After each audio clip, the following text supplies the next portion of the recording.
أعوذ بالله من الشيطان الرجيم. بسم الله الرحمن الرحيم. الحمد لله الذي أنزل على عبده الكتاب ولم يجعل له عوجا قيما لينذر بأسا شديدا من لدنه ويبشر المؤمنين الذين يعملون الصالحات أن لهم أجرا حسنا ماكثين فيه أبدا وينذر الذين قالوا اتخذ الله ولدا ما لهم به من علم ولا لآبائهم كبرت كلمة تخرج من أفواههم إن يقولون إلا كذبا فلعلك باخع نفسك على آثارهم إن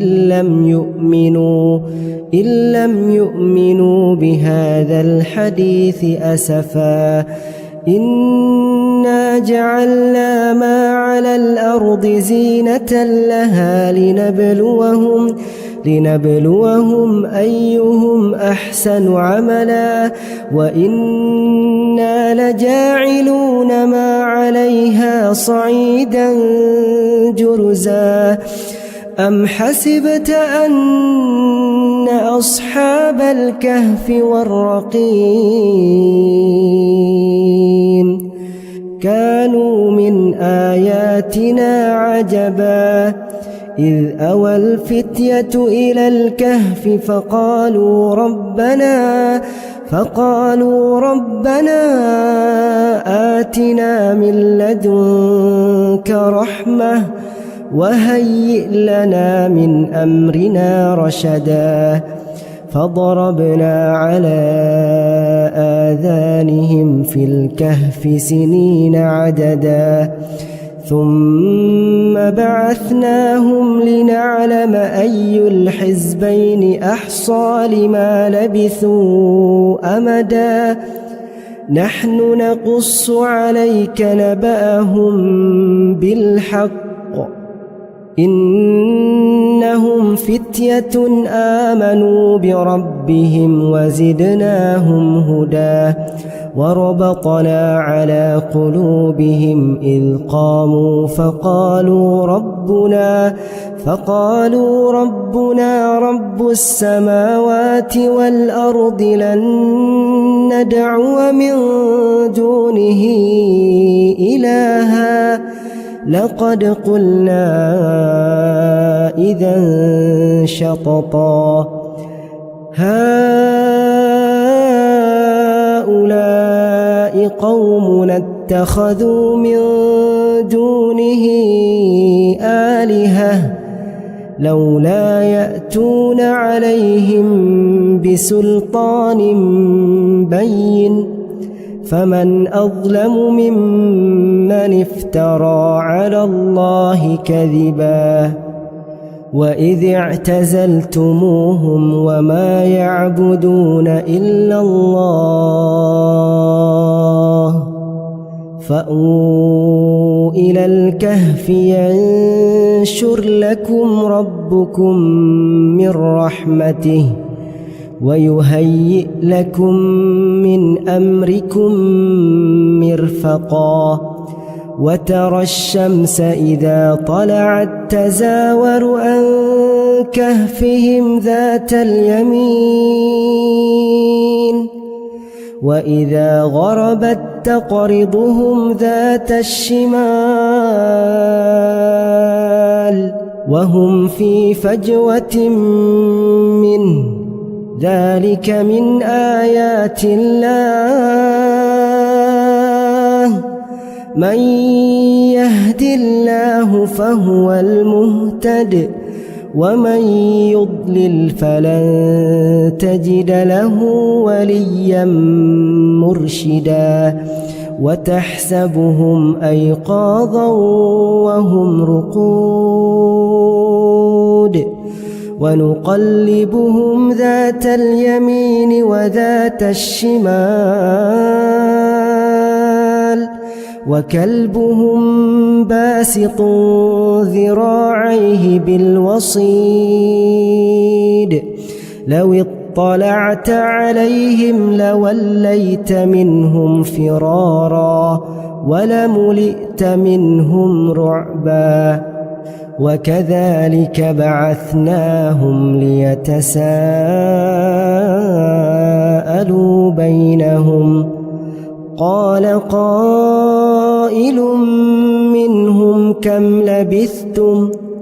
قالوا لبثنا يوما أو بعض يوم قالوا ربكم أعلم بما لبثتم فابعثوا أحدكم بورقكم هذه إلى المدينة فلينظر أيها أزكى طعاما فليأتكم برزق منه وليتلطف ولا يشعرن بكم أحدا إنهم إن يظهروا عليكم يرجموكم أو يعيدوكم في ملتهم ولن تفلحوا إذن أبدا وكذلك أعثرنا عليهم ليعلموا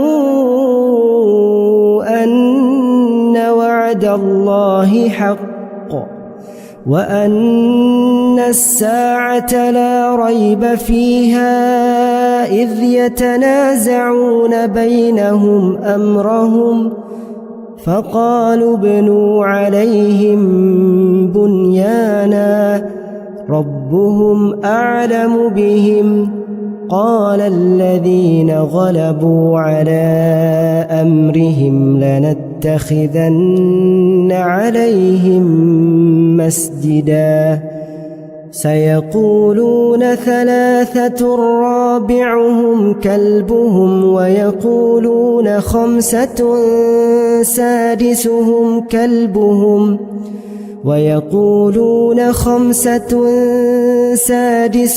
كلبهم رجما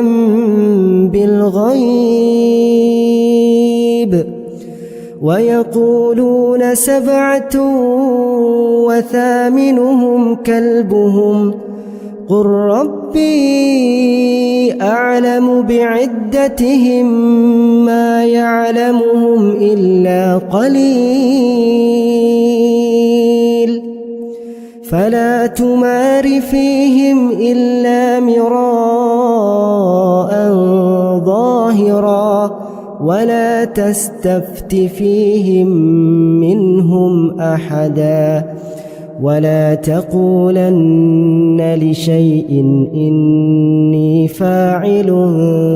ذلك غدا إلا أن يشاء الله واذكر ربك إذا نسيت وقل عسى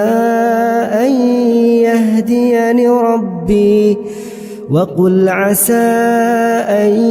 يهديني ربي لأقرب من هذا رشدا ولبثوا في كهفهم 300 سنين وازدادوا 9 قل الله أعلم بما لبثوا له غيب السماوات والأرض أبصر به وأسمع ما لهم من دونه من ولي ولا يشرك في حكمه أحدا واتل ما أوحي إليك من كتاب ربك لا مبدل لكلماته ولن تجد من دونه ملتحدا واصبر نفسك مع الذين يدعون ربهم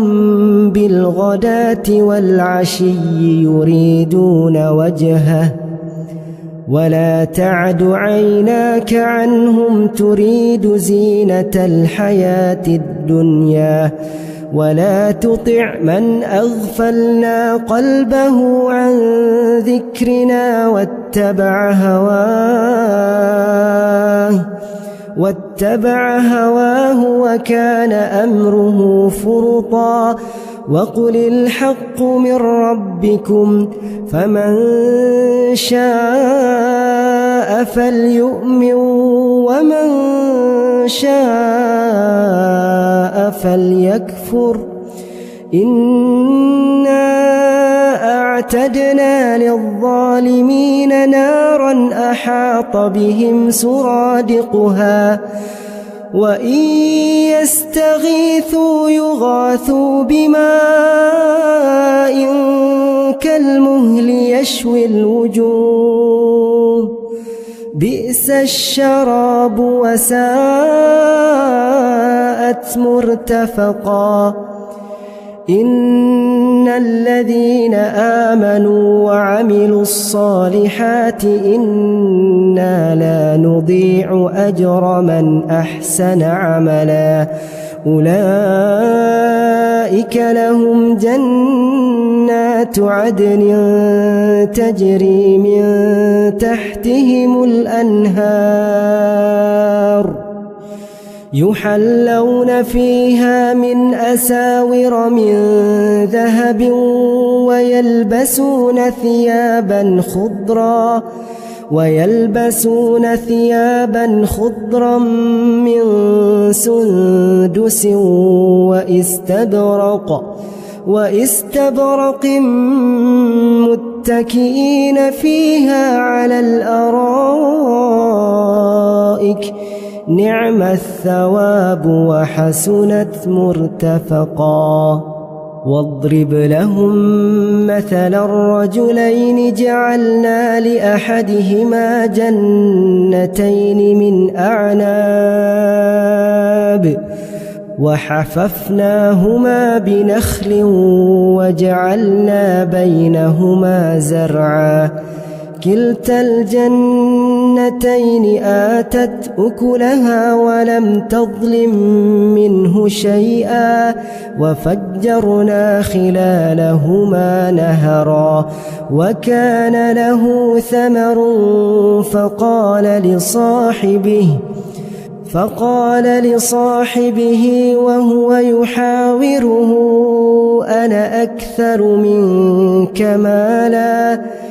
وهو يحاوره أنا أكثر منك مالا وأعز نفرا ودخل جنته وهو ظالم لنفسه قال ما أظن أن تبيد هذه أبدا وما أظن الساعة قائمة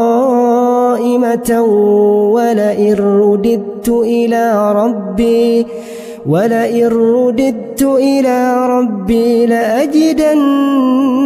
خيرا منها منقلبا قال له صاحبه وهو يحاوره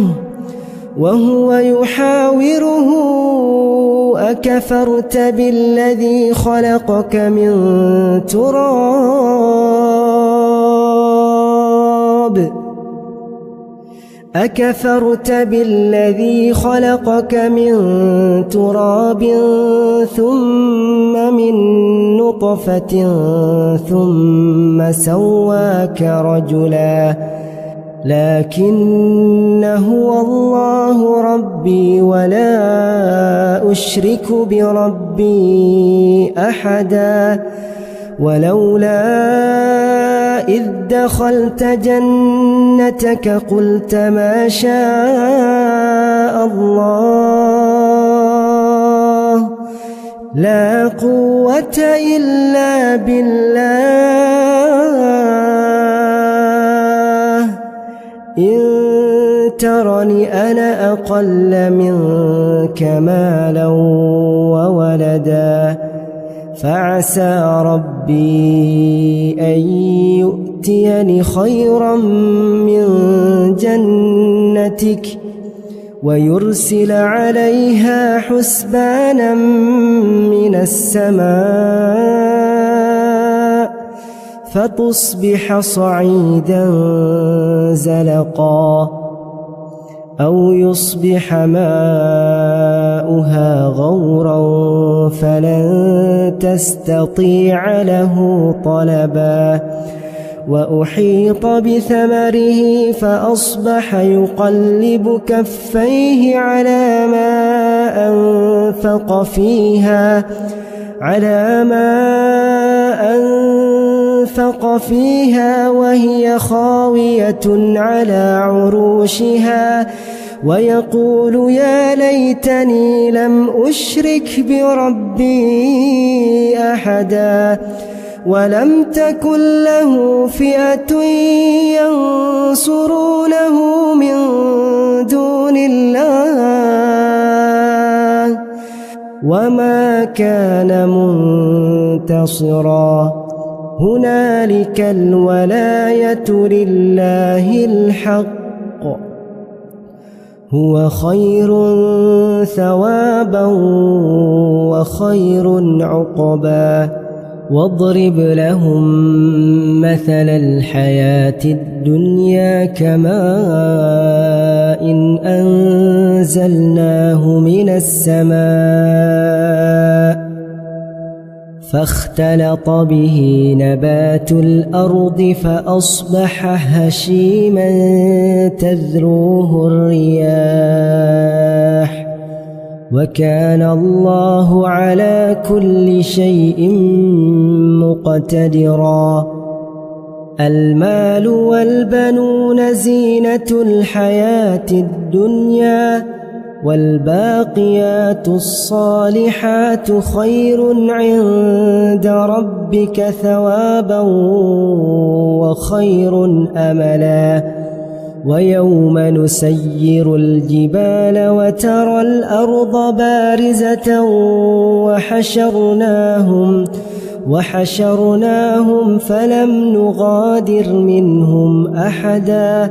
وعرضوا على ربك صفا لقد جئتمونا كما خلقناكم أول مرة بل زعمتم أن لن نجعل لكم موعدا ووضع الكتاب فترى المجرمين مشفقين مما فيه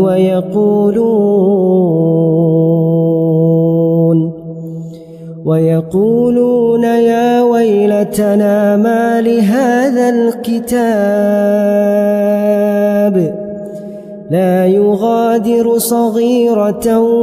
ولا كبيرة إلا أحصاها ووجدوا ما عملوا حاضرا ولا يظلم ربك أحدا وإذ قلنا للملائكة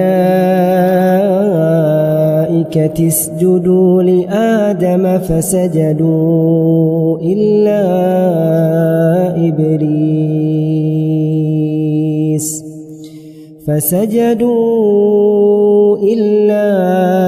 إبليس كان من الجن ففسق عن أمر ربه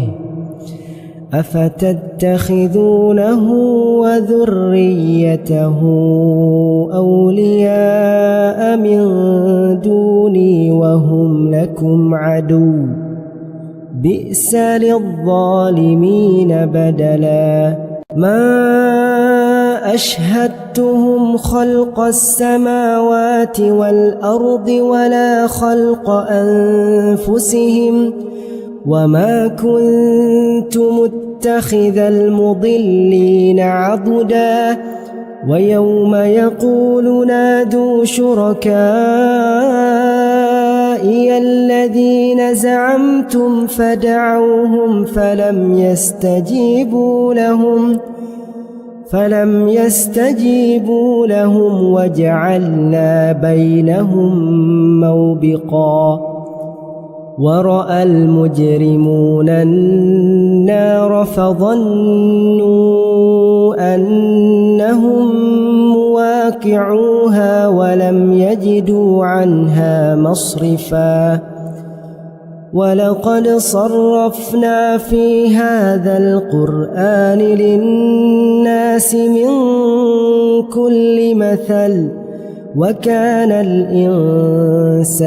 أكثر شيء جدلا وما منع الناس أن يؤمنوا إذ جاءهم الهدى ويستغفروا ربهم إلا أن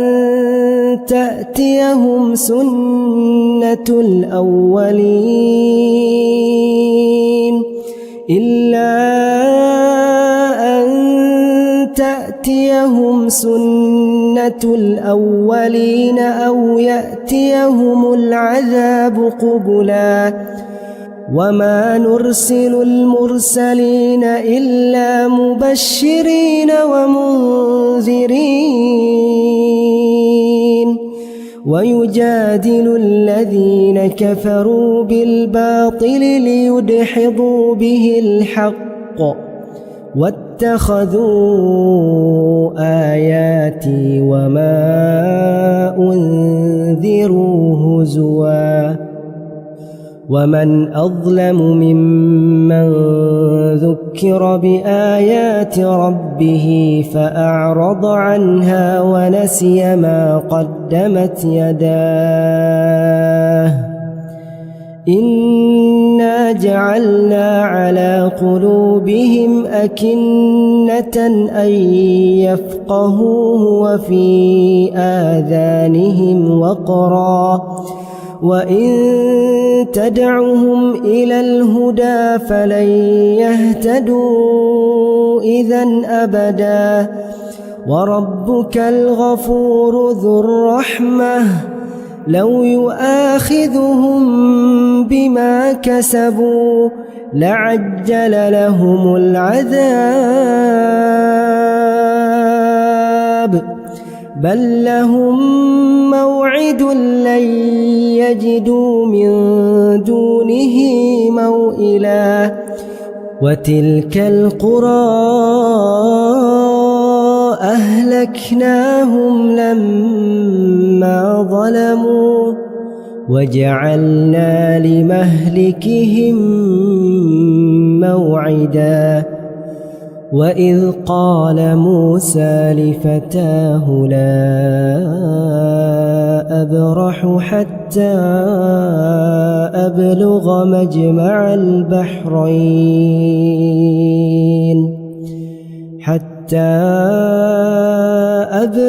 مجمع البحرين أو أمضي حقبا فلما بلغا مجمع بينهما نسيا حوتهما فاتخذ سبيله في البحر سربا فلما جاوزا قال لفتاه آتنا غداءنا لقد لقينا من سفرنا هذا نصبا قال أرأيت إذ أوينا إلى الصخرة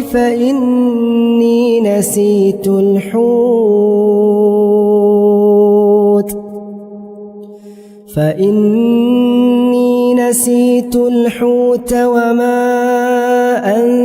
أنسانيه إلا الشيطان أن أذكره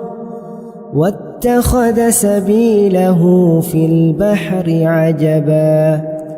قال ذلك ما كنا نبغ فارتدا على آثارهما قصصا فوجدا عبدا من عبادنا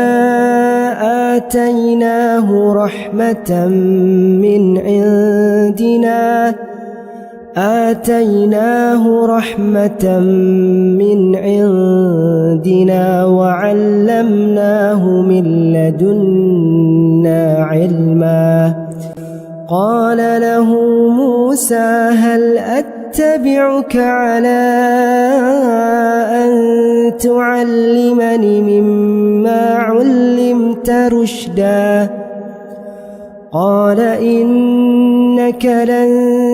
تستطيع معي صبرا وكيف تصبر على ما لم تحط به خبرا قال ستجدني إن شاء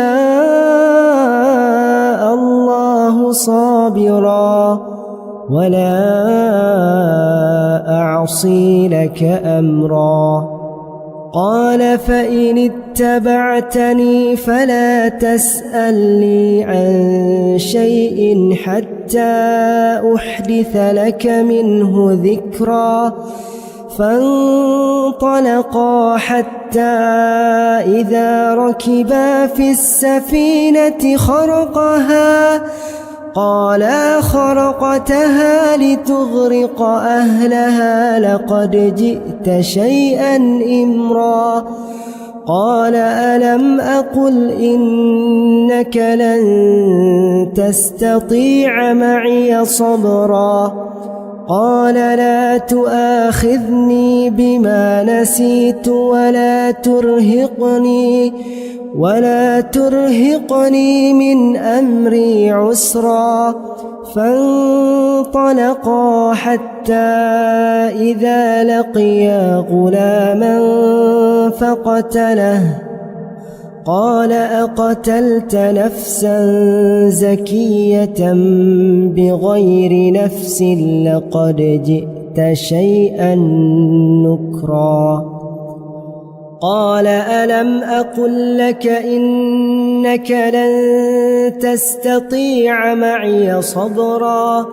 قال إن سألتك عن شيء بعدها فلا تصاحبني قد بلغت من لدني عذرا فانطلقا حتى إذا أتيا أهل قرية استطعما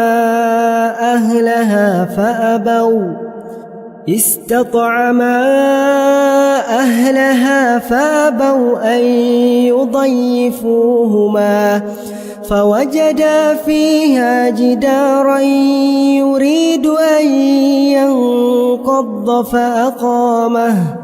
قال لو شئت لاتخذت عليه أجرا قال هذا فراق بيني وبينك سأنبئك بتأويل ما لم تستطع عليه صبرا أما السفينة فكانت لمساكين يعملون في البحر فأردت أن أعيبها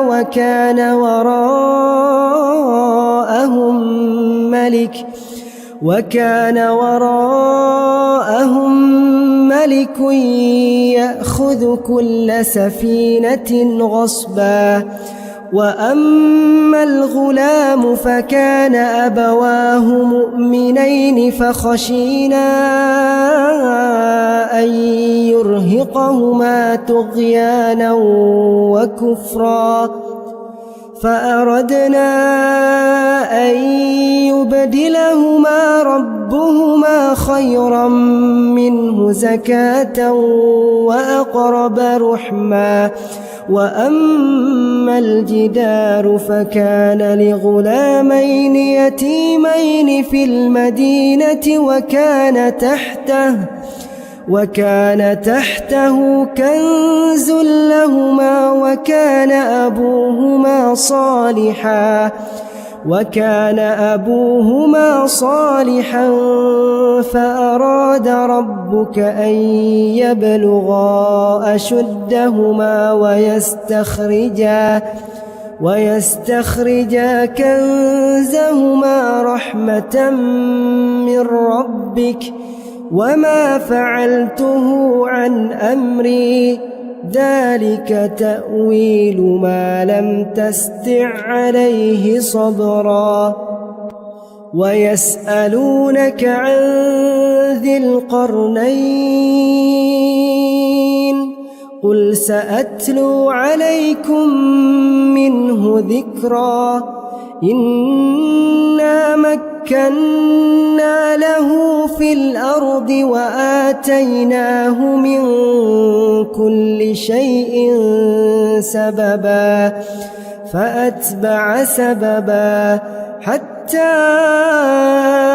إذا بلغ مغرب الشمس وجدها تغرب في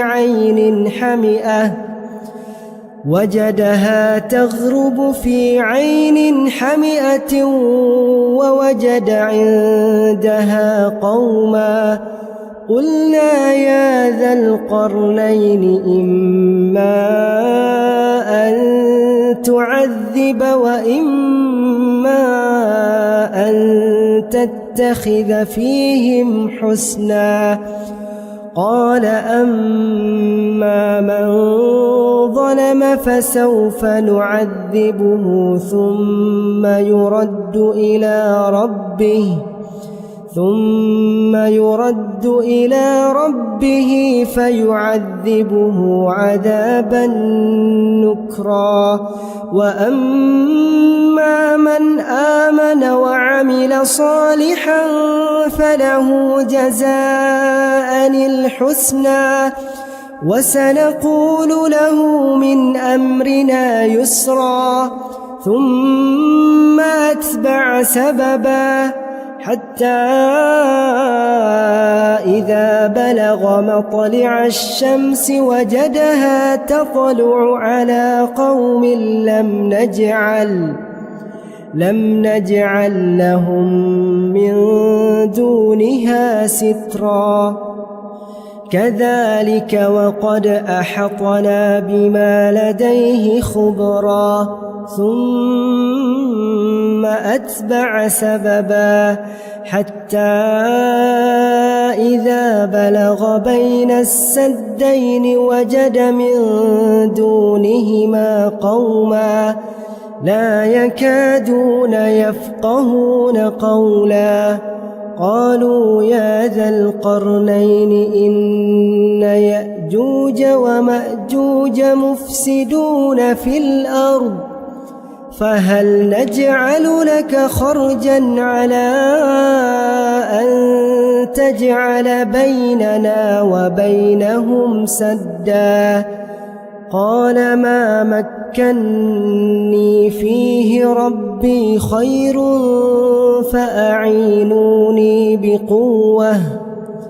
فأعينوني بقوة أجعل بينكم وبينهم ردما آتوني زبر الحديد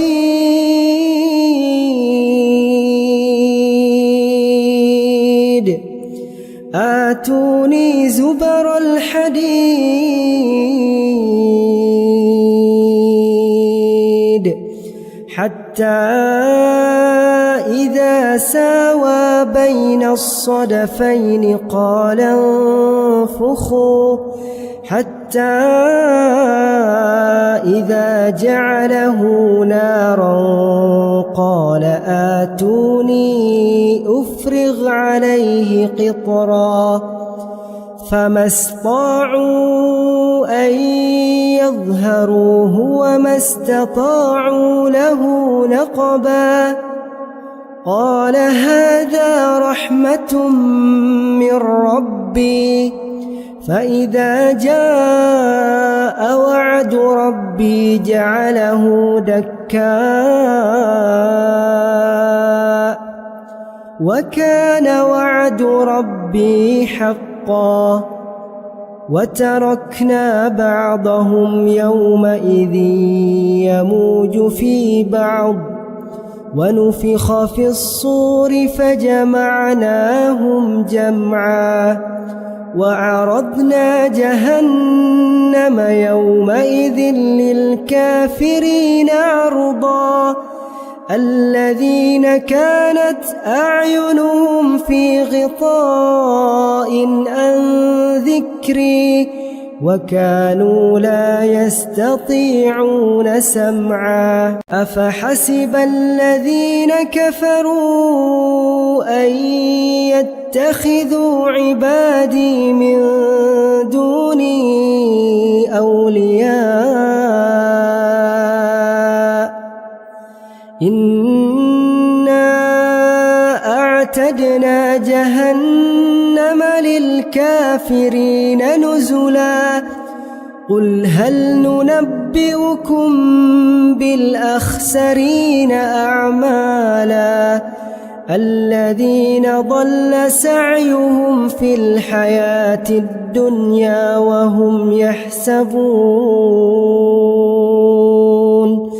وهم يحسبون أنهم يحسنون صنعا أولئك الذين كفروا بآيات ربهم ولقائه فحبطت أعمالهم فلا نقيم لهم يوم القيامة وزنا ذلك جزاؤهم جهنم بما كفروا واتخذوا آياتي ورسلي هزوا إن الذين آمنوا وعملوا الصالحات كانت لهم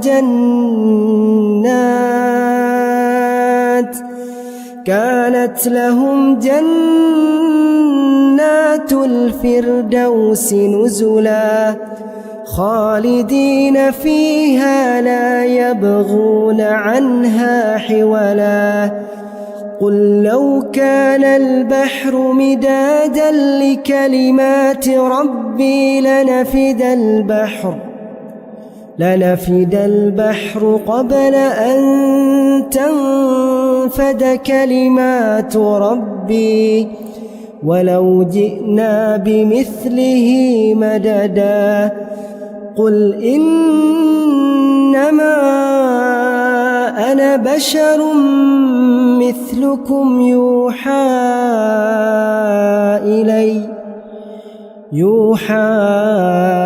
إلي أنما إلهكم إله واحد فمن كان يرجو لقاء ربه فليعمل